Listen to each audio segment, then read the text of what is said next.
আসসালামু আলাইকুম, শুভ অপরাহ্ন। যারা এই মুহূর্তে আমার এই ভিডিও ক্লাস দেখছো তাদেরকে শুভেচ্ছা সহ স্বাগত জানাচ্ছি। আমি আশা করছি যে গত দুটি ক্লাসও তোমরা দেখেছো এবং তদ অনুযায়ী তোমরা আমার যে সমস্ত বিষয় বর্ণিত ছিল সেগুলো নিয়মিত অনুশীলনও করেছো এবং ভালোভাবে আত্মস্থ করতে পেরেছো। আমরা আজকে আর কথা বাড়াবো না, যেহেতু ইতিমধ্যে আমরা সমস্ত বিষয়গুলো তোমাদেরকে বিস্তারিত বর্ণনা করেছি। আজকে আমরা সরাসরি ক্লাসে চলে যাব। আমাদের আজকের ক্লাসের বিষয় হলো, তুমি বোর্ডে দেখতে পাচ্ছ যে আমরা অধ্যায় 3 প্রক্রিয়া সংক্রান্ত সমস্যা বলি, সেখান থেকে যোগ্যতা ভিত্তিক দুটি সমস্যা আজকে তোমাদের সাথে দুটি সমস্যা নিয়ে কথা বলবো। আশা করছি যে এই দুটি সমস্যা খুব গুরুত্বপূর্ণ। যে দুটি সমস্যা যদি আমরা বুঝতে পারি, হয়তো বা এখান থেকেও আমরা কখনো প্রশ্ন পেতে পারি, বা সুতরাং আমরা এই দুটি সমস্যা ভালোভাবে জানার চেষ্টা করব। তাহলে চলো আমরা একটু বোর্ডের দিকে তাকাই এবং সেখানে দেখার চেষ্টা করি যে আসলে আমাদের কি আছে। আমরা যদি প্রশ্নটার দিকে একটু পড়ি, যে প্রশ্নটা আমাদের কি রয়েছে একটু দেখো, খেয়াল করো প্রশ্নটা একটু ভালোভাবে। যে কামাল ও জামালের বয়সের সমষ্টি 66 বছর। কামালের বয়স জামালের বয়সের 5 গুণ। এটা ছিল আমাদের উদ্দীপক। উদ্দীপকের আলোকে আমি এখানে 4টি প্রশ্ন রেখেছি। কামাল ও জামালের বয়সের সমষ্টি জামালের বয়সের কত গুণ? খ, জামালের বয়স কত? গ, কামালের বয়স কত? ঘতে রেখেছি 5 বছর পূর্বে তাদের বয়সের সমষ্টি কত ছিল। এবার এসো তাহলে আমরা এই প্রশ্নগুলা কি করে আমরা সমাধানে যাব সেটা একটু দেখি। আমাদের প্রথমে 2 নম্বর দেওয়ার উদ্দেশ্যটা ছিল যে এই প্রশ্নটা প্রথম প্রাথমিক শিক্ষা সমাপনী পরীক্ষায় আমাদের 2 নম্বরে রয়েছে, তাই আমি 2 নম্বর দিয়েছি। আমরা যখন উত্তরটি করব সেখান ঠিক মাঝখানে গতকাল আমরা যেটা দেখিয়েছিলাম যে আমরা লিখব 2 নং প্রশ্নের উত্তর, ঠিক এখানেও এরকম লিখব।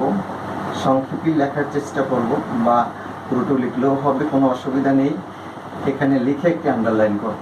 তারপর যেহেতু ক নম্বরের প্রশ্ন, আমরা এখানে কটা লিখব, লেখার পরে এখানে একটি দাগ দেব। আমরা যেখানে ক লিখেছি তার সামনে না লিখে আমরা নিচ থেকে শুরু করব। কি বলেছে? কামাল জামালের বয়সের সমষ্টি 66 বছর। কামালের বয়স জামালের বয়সের 5 গুণ। এই যে পরবর্তী লাইনটা রয়েছে, কামালের বয়স জামালের বয়সের 5 গুণ, তাহলে আমাদের প্রথমেই নির্ণয় করতে হবে কামাল এবং জামালের মধ্যে বয়স কম কার। তাহলে কামালের বয়স জামালের বয়সের কয় গুণ? 5 গুণ। তার মানে কামালের বয়স বেশি। কত গুণ বেশি? 5 গুণ বেশি। তাহলে কার বয়স কম? জামালের বয়স কম। যেহেতু জামালের বয়স কম, সুতরাং জামালের বয়স থেকে আমরা এখানে শুরু করব। আমরা লিখব এইভাবে, দেখো তোমরা। আমরা গণিতের যে কোনো সমস্যার সমাধানের ক্ষেত্রে প্রধানত আমাদের পাঠ্যপুস্তকে যে নিয়মগুলো রয়েছে সেটাই অনুসরণ করব। তারপর আমরা অন্যান্য যে কোনো বৈধ নিয়মে আমরা যেতে পারবো, কোনো সমস্যা নেই। তবে আমাদের প্রথম কথা থাকবে আমরা পাঠ্যপুস্তকের নিয়মগুলোই অনুসরণ করার চেষ্টা করব। জামালের বয়স সমান, তাহলে কত? কার বয়সের সমান? জামালের বয়সের, দেখো তোমরা সবাই, 1 গুণ। ঠিক আছে? জামালের বয়স জামালের বয়সের 1 গুণ। তাহলে কামালের বয়স কত? যেহেতু আমাদের প্রথম প্রশ্নটার দিকে আমরা তাকাচ্ছি, প্রশ্নটা বলেছে কামাল ও জামালের বয়সের সমষ্টি জামালের বয়সের কত গুণ। সুতরাং আমরা এখানে তাহলে লিখব কামালের বয়স, আমার প্রশ্নেই বলে দিয়েছে জামালের বয়সের কত গুণ বলেছে? 5 গুণ বলেছে। সুতরাং আমিও লিখব জামালের বয়সের 5 গুণ। এগুলো লিখলেও পারো, অথবা তোমরা যদি কমা দিয়ে যাও তাহলেও হবে। তাহলে এখানে লিখলাম 5 গুণ। দেওয়ার পরে আমরা এখন যোগ করে দেবো। তাহলে কীভাবে হয়? তাহলে আমরা এখানে জামালের বয়স আর কামালের বয়স দুজনের বয়স একসাথে আছে। সুতরাং আমরা তাহলে এখানে দেখাতে পারি জামাল ও কামালের বয়সের সমষ্টি কার বয়সের? জামালের বয়সের। দুজনের বয়সের সমষ্টিটা এই জামালের বয়সের কত গুণ হবে? আমরা কি করব? যোগ করব। 5 আর 1 যদি যোগ করি তাহলে এখানে কয় গুণ হবে? 6 গুণ হচ্ছে। কেমন? তাহলে আমরা প্রথম প্রশ্নটার উত্তর কিন্তু এখানে পেয়ে গেলাম। অর্থাৎ আমাকে প্রথম প্রশ্নটা ছিল কামাল ও জামালের বয়সের সমষ্টি, জামালের বয়সের কত গুণ। আমরা পেয়ে গেলাম যে জামাল ও কামালের বয়সের সমষ্টি, জামালের বয়সের 6 গুণ। অর্থাৎ প্রথম প্রশ্নটার জবাব কিন্তু আমাদের হয়ে গেল। ঠিক আছে, এটা হলো আমার প্রথম প্রশ্নের জবাব। এখন এইটাকে সূত্র ধরে আমরা চেষ্টা করব তাহলে দ্বিতীয় প্রশ্নটা কি ছিল আমার। দ্বিতীয় প্রশ্নটা ছিল জামালের বয়স কত। যেহেতু বলছে জামালের বয়সের 6 গুণ কার? জামাল ও কামালের বয়সের সমষ্টি। জামাল ও কামালের বয়সের সমষ্টি আমার কত দেওয়া আছে? 66 বছর। দুজনের বয়সের সমষ্টি 66 বছর। সুতরাং জামাল ও কামালের বয়সের সমষ্টির জায়গায় আমরা লিখতে পারি এখানে 66, আর জামালের বয়সের 6 গুণ, তাহলে এই 66। তাহলে দ্বিতীয় অংশে যখন আমরা যাব, অর্থাৎ আমরা যখন খ নম্বরের প্রশ্নটার দিকে যাব, তখন আমরা কিভাবে লিখবো সেটা একটু দেখো। তাহলে এটা তোমরা উঠিয়ে নিবে। কেমন? আমরা এখন চলে যাচ্ছি খ।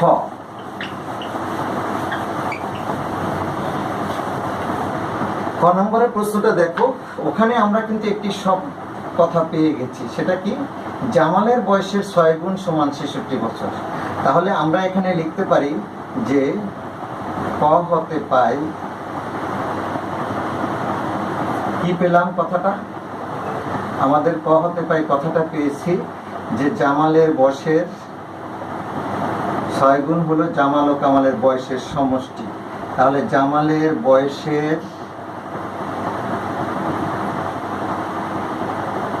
6 গুণ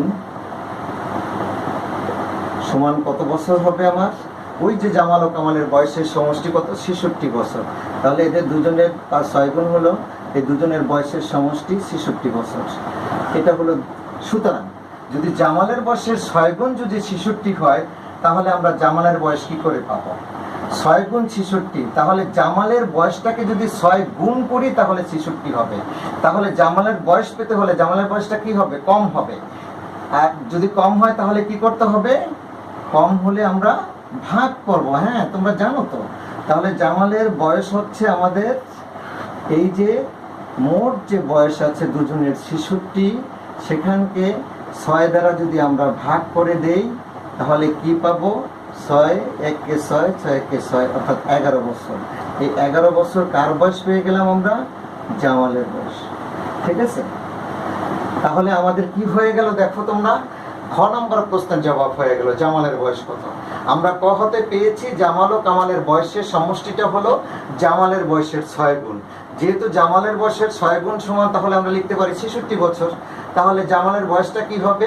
6 গুণ করলে 66 হয়, তাহলে জামালের বয়সটা কম হবে। কম হলে ভাগ হবে।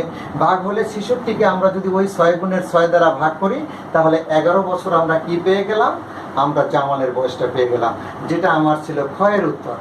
দেখতে পেয়েছো? তাহলে এটা তোমরা উঠিয়ে নিবে খাতায়। এরপরে চলে এসো আমরা গ নম্বরের প্রশ্নটা দেখার চেষ্টা করি।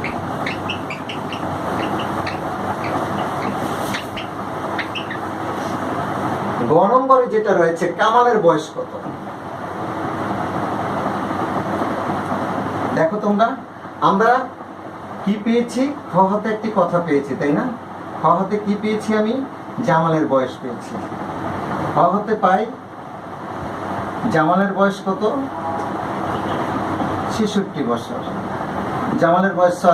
জামালের বয়স ছিল আমাদের 11 বছর। জামালের বয়স 11 বছর। কিন্তু আমার প্রশ্নে কি ছিল? প্রশ্নে রয়েছে যে কামালের বয়স জামালের বয়সের 5 গুণ। সুতরাং আমরা কামালের বয়সটা কিভাবে বের করব? জামালের বয়সকে যদি 5 দ্বারা গুণ করি তাহলে আমরা কামালের বয়স পাবো। সুতরাং লিখবো কামালের বয়স সমান হলো এই যে জামালের বয়স 11, তার সাথে যদি আমি 5 গুণ করি তাহলে কার বয়স পাবো? কামালের বয়স পাবো। অর্থাৎ 5 11 55 বছর, অথবা 5 1 5 5 1 5। এই 55 বছর পেয়ে গেলাম আমরা কার বয়স? কামালের বয়স। ঠিক আছে, তাহলে আমরা কি পেয়ে গেছি? আমরা গ নম্বর প্রশ্নের উত্তরটাও পেয়ে গেছি। কেমন? এবার আসো তাহলে আমরা ঘ, এইটা একটু দেখার চেষ্টা করি এটা আমাদের কেমন হবে। এই প্রশ্নটা একটু দেখি সবাই। ঘ নম্বরের প্রশ্নটার দিকে যদি আমরা একটু তাকাই তাহলে তোমরা দেখবে এখানে বলা হয়েছে 5 বছর পূর্বে তাদের বয়সের সমষ্টি কত ছিল? 5 বছর পূর্বে বলতে আমরা কি বুঝি? 5 বছর পূর্বে দ্যাট মিনস হলো 5 বছর আগে, অর্থাৎ বর্তমান থেকে আরো 5 বছর পূর্বে। আমরা এতক্ষণ জামালের বয়স পেয়েছি 11 বছর, কামালের বয়স পেয়েছি 55 বছর। এটা ছিল জামাল এবং কামালের বর্তমান বয়স। যখন এর থেকে 5 বছর পূর্বে বা আগে বলা হবে, তাহলে বর্তমান বয়স থেকে 5 বছর কি হবে? 5 বছর বিয়োগ হয়ে যাবে। সুতরাং তাহলে আমরা কিভাবে এই কাজটি করব? দুভাবে করতে পারি। একটি হলো জামাল ও কামালের বয়সের সমষ্টি থেকে জামালের বয়স 5 বছর, কামালের বয়স 5 বছর, এই 5 এবং 5 যোগ করে 10 বছর যদি পিছনে নিয়ে যাই, তাহলেও কিন্তু আমরা সমষ্টিটা পেয়ে যাব। কিন্তু সেই সংক্ষিপ্ত নিয়মটি না গিয়ে আমি তোমাকে প্রথমে জামালের বয়স 5 বছর আগে কত ছিল, কামালের বয়স 5 বছর আগে কত ছিল, এটা নির্ণয় করে আমি বের করব। কারণ হলো যদি কখনো আমাদের প্রশ্নটা ঘুরিয়ে আসে যে 5 বছর আগে জামালের বয়স কত, 5 বছর আগে কামালের বয়স কত ছিল, এভাবে যদি আসে তাহলে যেন তোমরা অঙ্কটা সমস্যাটার সমাধান করতে পারো, সেই জন্য আমি ওইভাবে যাচ্ছি। অর্থাৎ প্রথমে লিখব 5 বছর পূর্বে। 5 বছর পূর্বে কি হলো? প্রথমে জামালের বয়স ছিল, জামালের বয়স ছিল, জামালের বর্তমান বয়স ছিল 11 বছর, তার থেকে 5 বিয়োগ করে হয়ে যাবে। বিয়োগ হয়ে যাওয়ার পরে কি পাবো আমরা? 11 থেকে 5 বিয়োগ করলে 6 বছর। এই 6 বছর ছিল হলো জামালের বয়স। আর কামালের বয়স, কামালের বয়স ছিল, কামালের বর্তমান বয়স পেয়েছি আমরা ঘতে 55 বছর। তার থেকে আমরা 5 বছর যদি বাদ দেই, তাহলে কামালের বয়সটা আমরা পেয়ে যাব। সেখানে হবে আমাদের 50 বছর। এই 50 বছর হলো কামালের বয়স। কেমন? তাহলে 5 বছর আগে জামালের বয়স বের করলাম, 5 বছর আগে কামালের বয়স কত ছিল সেটাও বের করলাম। সুতরাং জামাল ও কামালের বয়সের সমষ্টি ছিল, জামাল ও কামালের বয়সের সমষ্টি ছিল কত? একটু আমরা নিচ দিয়ে লিখি, যেহেতু জায়গার সংকট আছে। জামালের নাম যেহেতু আগে, জামালের এটা আগে দেব 6 বছর যোগ কামালের বয়স 50 বছর সমান, যেহেতু নিচে জায়গা নিয়ে আমি সামনে লিখছি 56 বছর। দুজনের বয়সের সমষ্টি ছিল 56 বছর। কেমন? এই হলো আমাদের সমস্যাটা। এখন এখানে প্রশ্ন হতে পারে যে স্যার কখনো কখনো দেখবা যে 5 বছর পূর্বে বা 10 বছর পূর্বে না দিয়ে বলবে 5 বছর পরে তাদের বয়সের সমষ্টি কত ছিল, বা 5 বছর পরে কামালের বয়স কত ছিল, বা 10 বছর পরে জামালের বয়স কত ছিল। তখন তোমাকে যে কাজটি করতে হবে, আমরা যে ওই যে বর্তমান বয়স বের করেছি, জামালের বয়স 11 বছর বা কামালের বয়স 55 বছর, যদি বলে 10 বছর পরে, তাহলে জামালের বর্তমান বয়সের সাথে 10 যোগ করতে হবে। যদি বলে কামালের বয়স 10 বছর পরে কত ছিল, কামালের বর্তমান বয়সের সাথে 10 যোগ করতে হবে। যদি বলে দুজনের বয়সের সমষ্টি কত ছিল, তাহলে প্রথমে 10 বছর পরে দুজনের বয়স বের করার পর দুটো সমষ্টি যোগ করলেও আমরা পূর্ণ উত্তর পেয়ে যাব। ঠিক আছে?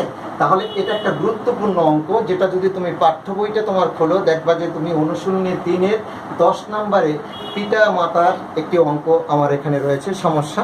সেখানে বলা আছে মা ও পুত্রের বয়সের সমষ্টি 60 বছর, মায়ের বয়স পুত্রের বয়সের 3 গুণ। এখানে যে সমস্যাটি রয়েছে তার আঙ্গিকে কিন্তু একটি যোগ্যতা ভিত্তিক সমস্যা তোমার সামনে তুলে ধরা হলো। এটার আঙ্গিকে তুমি ওই প্রশ্নটিও করতে পারবে এবং একাধিক সমস্যা এরকম তৈরি করে তুমি করবে।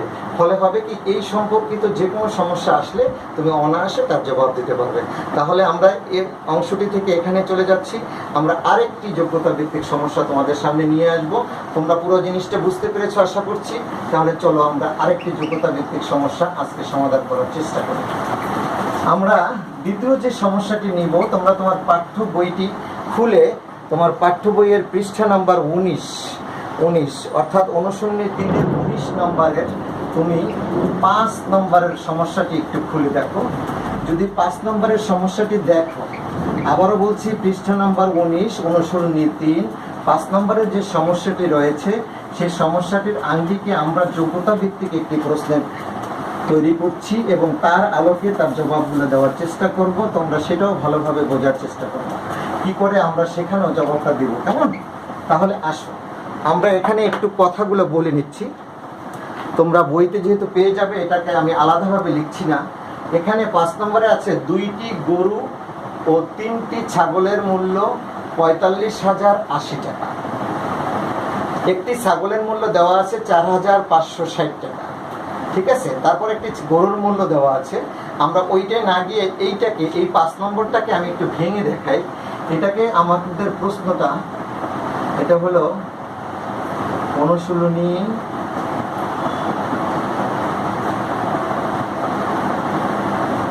3, সমস্যা 9, 5 এবং 5-এর আলোকে আমরা একটি যোগ্যতা ভিত্তিক সমস্যা তৈরি করি। এইভাবে যোগ্যতা ভিত্তিক সমস্যাটা, যেমন মনে করো এটার আলোকে কটা হতে পারে এরকম যে 3টি ছাগলের মূল্য কত, 3টি ছাগলের মূল্য কত, কেমন? এরপর খ নম্বরের প্রশ্নটা আছে, যেটা আমার পাঠ্য বইতেই দেওয়া আছে, সেটা হলো একটি গরুর মূল্য কত। একটি গরুর মূল্য কত, ঠিক আছে? আমরা গ নম্বরটা নিয়ে নিলাম যে একটি গরু ও একটি ছাগলের মূল্যের পার্থক্য কত, কেমন? আমরা তাহলে কি করলাম? আমরা এখানে যে কাজটি করলাম সেটা হলো এই অনুশীলনী 3-এর সমস্যা নম্বর 5 এবং এই 5-এর আঙ্গিকে আমরা একটি যোগ্যতা ভিত্তিক প্রশ্ন তৈরি করলাম। এর আঙ্গিকে এগুলোর জবাব আমরা দেওয়ার চেষ্টা করবো, কেমন? তাহলে আসো আমরা একটু দেখি, বোর্ডের দিকে তাকাও সবাই। আমাদের এখানে ধরে নিচ্ছি যে এখানে ক নম্বরের প্রশ্নটা, আমরা এখানে উত্তরটা লেখার চেষ্টা করব। প্রথমে এই ক নম্বরে কি আছে? 3টি ছাগলের মূল্য। কিন্তু আমার যদি তোমার প্রশ্নের দিকে তুমি তাকিয়ে দেখো, সেখানে কিন্তু একটি ছাগলের মূল্য তোমার দেওয়া আছে। একটি ছাগলের মূল্য 4,560 টাকা। যদি একটি ছাগলের মূল্য আমাদের দেওয়া থাকে, তাহলে কি আমরা 3টি ছাগলের মূল্য বের করতে পারবো না? নিশ্চয়ই পারবো। বলো তো দেখি, একটি ছাগলের মূল্য যদি আমাদের যা দেওয়া আছে, একটি ছাগলের মূল্য 4,560 টাকা, তাহলে 3টি ছাগলের মূল্য কি বেশি হবে না কম হবে? 3টি ছাগলের মূল্য অবশ্যই বেশি হবে। আর বেশি হলে কি হবে জানো তো তোমরা? বেশি হলে অবশ্যই গুণ হবে। তাহলে আমরা লিখবো অতএব 3টি ছাগলের মূল্য এই 4,560, এটাকে আমরা 60কে আমরা 3 দিয়ে গুণ করব। গুণ করলে কি পাবো? 3টি ছাগলের মূল্য 3 0 0, 3 6 18, 8 হাতে থেকে 1, 3 5 15, 1 16, 6 হাতে থেকে 1, 3 4 12, 1 13।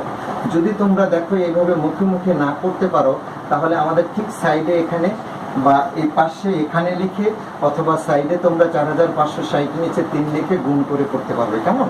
কোনো অসুবিধা নেই। কেউ যদি এভাবে পাশাপাশি গুণ করে অভ্যস্ত না হও, তাহলে সে এরকম পাশে করে নিবে। আবারও বলছি, 3 0 0, 3 6 18, 8 হাতে থেকে 1, 3 5 15, 1 16, 6 হাত থেকে 1, 3 4 12 আর 1 13। তাহলে 13,680 টাকা পেয়ে গেলাম আমরা 3টি ছাগলের মূল্য, যেটা ছিল আমাদের ক।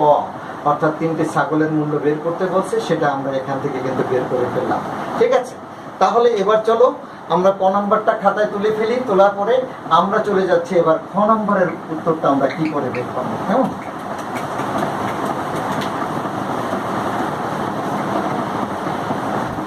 তোমরা নিয়মিত কিন্তু এই সমস্যাগুলোকে একটি ভালোভাবে বুঝে তদনুযায়ী একাধিক সমস্যার সমাধান করার চেষ্টা করবে। আচ্ছা, এখন আমরা একটু মনে রাখার চেষ্টা করবে একটি গরুর মূল্য বের করব। কি করে একটি গরুর মূল্য বের করব? একটি গরুর মূল্য বের করতে হলে কি করতে হবে আমাকে? 2টি গরু আর 3টি ছাগলের মোট মূল্য যেটা দেওয়া ছিল আমাদের, সেটা প্রথমে লিখব। 2টি, এটা হলো আমার খ নাম্বার, 2টি গরু ও 3টি ছাগল মোট মূল্য কত দেওয়া আছে আমাকে? দেওয়া আছে 45,080 টাকা। 80 টাকা, কেমন? তাহলে এখান থেকে যদি আমরা কতে পেয়েছিলাম 3টি ছাগলের মূল্য, 3টি ছাগলের মোট মূল্য আমরা সেখানে পেয়েছিলাম। কেমন? কত পেয়েছিলাম মনে আছে তোমাদের? আমরা 13,680 টাকা পেয়েছিলাম। যেমন আমরা যদি 4,560, কেমন, সেখানে আমরা বসাবো। যেমন 3টি ছাগলের মূল্য 0 0 18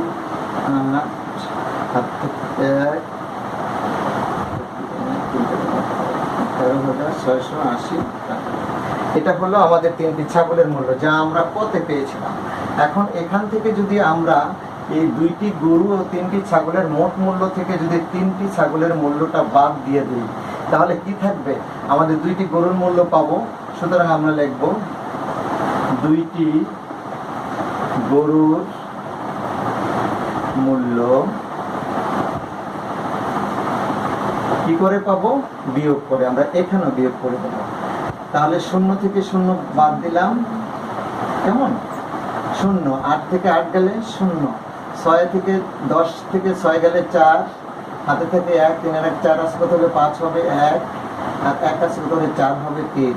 31,400 টাকা হলো আমাদের 2টি গরুর মূল্য। 2টি গরুর মূল্য যদি হয় আমাদের 31,400 টাকা, তাহলে আমরা এখন একটি গরুর মূল্য বের করব। একটি গরুর মূল্যটা তোমরা 2টি গরুর মূল্য আবার আলাদাভাবে লিখেও করতে পারো, অথবা এখান থেকেও যদি তোমরা করো যে একটি গরুর মূল্য কম হবে না বেশি হবে? নিশ্চয়ই কম হবে। কম হলে কি করব? আমরা ভাগ করব। 31,400 এটাকে ভাগ করব, সেক্ষেত্রে কত দ্বারা? 2 দ্বারা। কেমন? এই ভাগটা যদি তোমরা মনে করো আমরা পাশাপাশি করতে পারছি না, তাহলে অবশ্যই কি করব? আমরা এখানে রাব করতে পারবো। যদি এখানে জায়গা স্বল্পতার জন্য আমি এটা এখানে করছি, একটু নিচে দিয়ে এখানে লিখে করতেছি। এপাশে লিখলে এখানে লিখে করবে, আর ওপাশে লিখলে রাফের মতো করবে। কেমন? 2 দিয়ে করে 31,400। তাহলে দেখো 2 প্রথমে 3-এর ভিতরে 2 একে 2, 1, তারপর একটি সংখ্যা নামানোর পরে 11 হলো। তারপর কত হলো? 5 দেবনে 10 থাকলো কত আমাদের? 1, নামালাম কত? 4, 7 দেবনে 14, 14 নামানোর পরে কিন্তু আমাদের একটি শূন্য রয়ে গেল। একটি শূন্যর ভিতরে 2, 2 শূন্য 0, কেমন?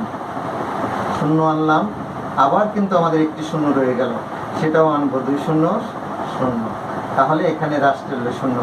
আমার জায়গার স্বল্পতার কারণে একটু বাঁকা করে গিয়েছি। তাহলে আমরা রেজাল্টটা কত পেলাম? 15,700 টাকা। সুতরাং আমরা এখানে লিখব 15,700 টাকা। এই 15,700 টাকা কিসের মূল্য পেলাম? একটি গরুর মূল্য পেয়ে গেলাম। আর একটি গরুর মূল্য পাওয়ার মাধ্যমে আমরা ক্ষয় যে একটি গরুর মূল্য চেয়েছি সেটা আমরা এখানে বের করে ফেললাম। তাহলে আমরা এখানে বুঝতে পেরেছি একটি কথা, আমাদের কিন্তু বিভিন্ন আঙ্গিকে প্রশ্নগুলো করা থাকবে। তোমাকে বুঝতে হবে যে আমাকে যে কোনো একটি ছাগল অথবা গরুর যে কোনো একটির মূল্য দেওয়া থাকবে। একটার মূল্য দেওয়া থাকলে আমরা সেখান থেকে ওখানে যে 3টা বা 2টা দেওয়া থাকবে সেটার বের করব। বের করে 2টো গরু বা 3টি ছাগলের মোট মূল্য থেকে যেটা আমরা ওখানে বের করব, যেমন এখানে 3টি ছাগলের মোট মূল্য পেয়েছি, সেটা যদি বাদ দিয়ে দিই তাহলে 2টি গরুর মোট মূল্য পাবো। আবার 2টি গরুর মোট মূল্য থেকে একটি গরুর মূল্য বের করব, কেমন? ভাগ করে। তাহলে এখানে আমাদের একটি গরুর মূল্য কিন্তু এখানে পেয়ে গেলাম। এখন সর্বশেষ যেটা আমাদের রয়েছে সেটা হলো একটি গরু ও একটি ছাগলের মূল্যের পার্থক্য চেয়েছে। কেমন? তাহলে একটি গরু এবং একটি ছাগলের মূল্যের পার্থক্য বলতে আমরা কি বুঝি? পার্থক্য, ব্যবধান, এই শব্দগুলো দ্বারা যেটা বোঝানো হয় একটির চেয়ে একটি কত কম বা কত বেশি। এই কত কম বা কত বেশি বের করতে গেলে আমাদের কি করতে হবে? অবশ্যই বিয়োগ করতে হবে। কেমন? সেক্ষেত্রে আমরা কিভাবে এটা করব তোমাদেরকে একটু বলে দিচ্ছি। সেক্ষেত্রে আমরা যেটা করব, প্রথমে ঘ নম্বর দিব, দেওয়ার পরে আমরা প্রথমে লিখব কার মূল্য বেশি, গরুর মূল্য না ছাগলের মূল্য। যদি দেখি যে গরুর মূল্য আমার বেশি হয়, তাহলে আমি গরুর মূল্যটা আগে লিখবো। যদি ছাগলের মূল্য বেশি হতো, ছাগলের মূল্য আগে লিখতো। যেহেতু গরুর মূল্য বেশি, তাহলে আমি গরুর মূল্যটা আগে লিখবো। একটি গরুর মূল্য কত পেলাম, মনে আছে তোমাদের? 15,700 টাকা। এটা কোথায় পেয়েছি আমরা? খ নাম্বার উত্তরে পেয়েছি। কেমন? আর একটি ছাগলের মূল্য, যেটা আমার উদ্দীপকে দেওয়াই আছে, সেটা আমি এখানে লিখে দেব। একটি ছাগলের মূল্য দেওয়া আছে হচ্ছে কত? 4,560 টাকা। সুতরাং এটার নিচে আমরা লিখব 4,560 টাকা। কেমন? লেখার পরে আমি এখানে বিয়োগ করে দেব। তাহলেই আমরা একটি গরু এবং একটি ছাগলের মূল্যের পার্থক্য পাবো। অতএব মূল্যের পার্থক্য, মূল্যের পার্থক্য 0 0 6 আসবে তাহলে 10 হবে 4, 8 থেকে 1 5 8 6 আসবে তাহলে 7 হবে 1, 4 আসবে তাহলে 5 হবে 1।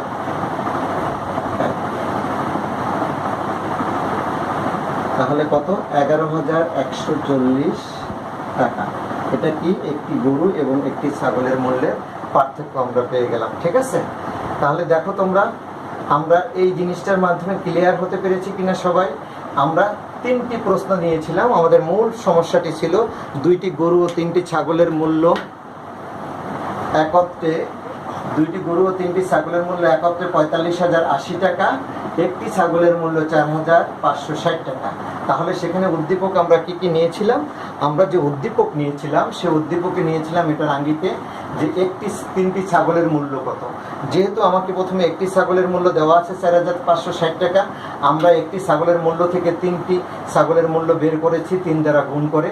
তারপর যখন একটি গরুর মূল্য চেয়েছে, আমরা 2টি গরু আর 3টি ছাগলের মোট মূল্য থেকে যখন 3টি ছাগলের মূল্যটা বাদ দিয়ে দিয়েছি, তখন আমরা 2টি গরুর মূল্য পেয়েছি। কেমন? এবং 2টি গরুর মূল্য পেলে সেখান থেকে আমরা একটি গরুর মূল্য বের করেছি। যেহেতু একটি গরুর মূল্য কম হবে, নিশ্চয়ই ভাগ করেছি, ভাগ করে একটি গরুর মূল্য পেয়েছি 15,700 টাকা। আর একটি গরুর মূল্য আর একটি ছাগলের মূল্যের পার্থক্য যখন আমাকে চাইলো, তখন আমি যেটা করেছি, যেহেতু গরুর মূল্যটা ছাগলের মূল্যের চাইতে বেশি, সেহেতু আমি কি করেছি, একটি গরুর মূল্যটা প্রথমে লিখেছি, তার নিচে লিখেছি একটি ছাগলের মূল্য, লিখে তারপর বিয়োগ করেছি, ফলে মূল্যের পার্থক্যগুলো পেয়েছি। ঠিক আছে? আমরা যে আঙ্গিকে এই কথাগুলো লেখার চেষ্টা করলাম, তোমরা যোগ্যতা ভিত্তিক প্রশ্নগুলো ঠিক সেভাবেই করাতে হবে। এখন একটি জিনিস আমি সর্বশেষ আবার বলছি, যেহেতু যোগ্যতা ভিত্তিক প্রশ্ন কেবল আমরা আজকেই শুরু করলাম, এখানে যে কথাগুলো তোমাকে বলা দরকার সেটা হলো, আমি যে বিয়োগ করেছি আমি জানি বিয়োগ করতে হবে, কিন্তু আমি হয়তোবা এই বিয়োগটা এখানে না দেখিয়ে শুধুমাত্র লিখে দিচ্ছি যে একটি গরু একটি ছাগলের মূল্যের পার্থক্য 11,140 টাকা। শুধু লিখে দিলে কোনো নাম্বার পাওয়া যাবে না। অথবা একটি ছাগলের মূল্য 4,560, 3টি ছাগলের মূল্য আমরা 13,780 টাকা অন্য জায়গায় করে বা মুখে মুখে করে উত্তরটুকু শুধু লিখে দিলাম, তাহলে কিন্তু আমরা এখানে নাম্বার পাবো না। কারণ হলো নাম্বার বিভাজনের নিচে কিন্তু তোমরা একটা জিনিস দেখেছো যে 2 থেকে 11 জ্যামিতি বাদে এই সমস্যাগুলোর ক্ষেত্রে অবশ্যই কিন্তু তোমাকে প্রতিটা সমস্যার প্রক্রিয়াটা করে দেখাতে হবে। অর্থাৎ তুমি রাগ করো না করো, কিন্তু তোমাকে গুণ করেছো, যে গুণ চিহ্ন দিয়ে যে করেছো, তুমি যে বিয়োগ করেছো, সেটা তোমাকে প্রক্রিয়াটা অবশ্যই তোমাকে দেখিয়ে দিতে হবে। আরেকটি কথা সর্বশেষ বলবো, সেটা হলো উত্তর লিখতে হবে কিনা। আমাদের পাঠ্য বইতে কিন্তু উত্তর রয়েছে, কিন্তু আমাদের জাতীয় প্রাথমিক শিক্ষা একাডেমি কর্তৃক যে আমাদের জন্য মূল্যায়নের প্রক্রিয়া, সেখানে কিন্তু উত্তর লেখার জন্য আলাদাভাবে কোনো নম্বর বরাদ্দ করা এখন পর্যন্ত হয়নি। সুতরাং উত্তর লিখলে ভালো। আর যদি কোনো শিক্ষার্থী না লেখে শুধুমাত্র উত্তরটুকু, মানে যেটা আমরা চেয়েছি প্রশ্নে, সেই প্রশ্নের উত্তরটুকু বের করতে পারলেই কিন্তু একজন শিক্ষার্থী পূর্ণ নম্বর পাবে। আশা করছি এই 2টি সমস্যার আলোকে, শুধু এই 2টিকে ভালোভাবে বুঝলে চলবে না, এই 2টি সমস্যার আলোকে একাধিক আরও সমস্যা এরকম নিবে, এবং নেওয়ার পরে সেগুলোর সমাধান যদি করতে পারো, তাহলে এই 2টি নিয়ম 2টি তোমাদের আত্মস্থ হবে। এরপরে আমরা এখান থেকে আরও দু একটি সমস্যার সমাধান করব এবং সংক্ষিপ্ত দেখে তারপরে আমরা গুণিতক এবং গুণনীয়কে চলে যাব। আগামী 2 দিন হয়তো বা আমরা করব না, এরপরে আমরা আবার একটি নতুন ভিডিওতে যাব। আজকে যে দুটি সমস্যা তোমাদের সামনে দেখিয়েলাম, এই দুটি সমস্যা আগামী 2 দিন তোমরা ভালোভাবে শিখবে। একই সাথে গতকাল যে ভিডিওটি ছিল আমাদের অধ্যায় 1 এবং 2 এর উপরে, সেখানে আমরা 15টি গুরুত্বপূর্ণ সংক্ষিপ্ত প্রশ্ন দিয়েছি। তদনুযায়ী আরও কিছু সমস্যা তোমরা নিবে এবং সেগুলোর সমাধান করার চেষ্টা করবে এবং সবগুলোই কিন্তু একটি খাতার ভিতরে রাখার চেষ্টা করবে। আমরা যখনই স্কুল খুলব তখন কিন্তু সেই খাতাগুলো আমরা মূল্যায়ন করার চেষ্টা করব। আমরা আশা করছি আমরা সবাই সুস্থ শরীরে আবারও সেই স্কুলে এক কলরবে মুখরিত হয়ে উঠবে আমাদের প্রাঙ্গণ। আমরা সবাই মিলেমিশে নূতনভাবে আবার শুরু করব আমাদের আগামী পথ চলা। সে পর্যন্ত তোমরা সুস্থ থাকো, ভালো থেকো, এই কামনা এবং বাসনা রেখে আজকের মধ্যে এখানে বিদায় নিচ্ছি। সবাইকে নিরন্তর শুভেচ্ছা।